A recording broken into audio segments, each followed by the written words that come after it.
little town of Flaxton up here in the Sunshine Coast hinterland is one of those perfect get-away-from-it-all destinations.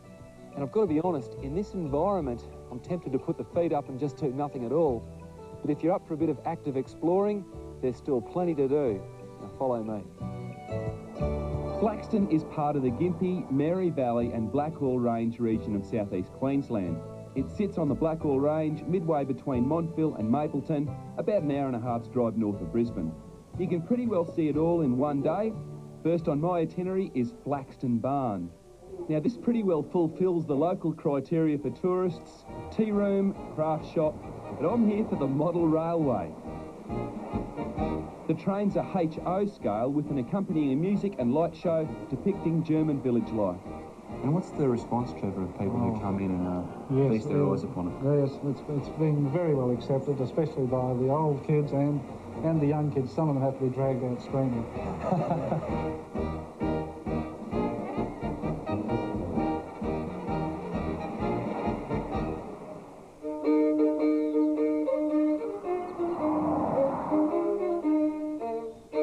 About 2 kilometres up the road from Flaxton Barn is one of the Blackall Range's longest established and most distinctive tourist attractions.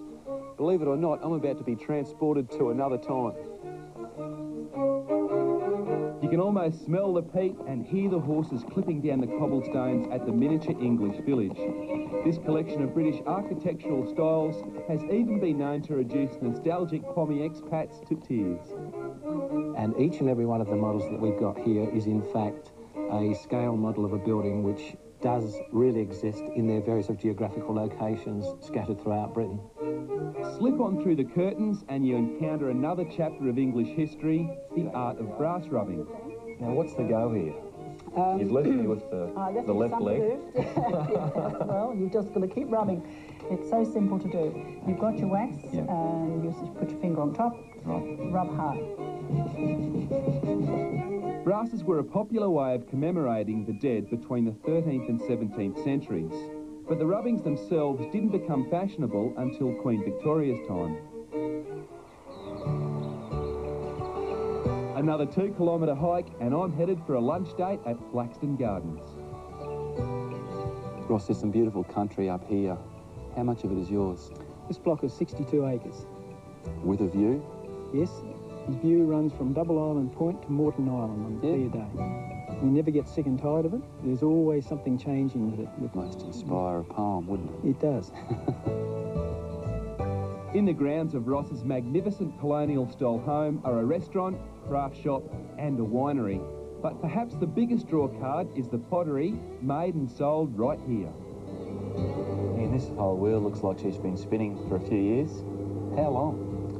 Well, we've been here for 12 years now, and it was going for about 7 years before that. Okay, so close to 20. Yeah, that's right, yeah. And what about other pottery establishments up here? Well, we're probably the only one where you can come along and see us actually making the pots on the range now. Yeah, and for our visitors who come to Flaxton, I suppose it's like taking a piece of Flaxton away in that case. It is, it is. It costs nothing to visit Flaxton Gardens, either to shop or picnic. Admission to the miniature English village and Flaxton Barns model railway are minimal, ideal for a budget weekend getaway, and for more ideas on the region, pick up your South East Queensland country touring guides at Shell service stations or dial the 1800. Not far from Flaxton is the breathtakingly beautiful Condalilla Falls, but I think I've just about done enough walking for one day. We might save that for another episode.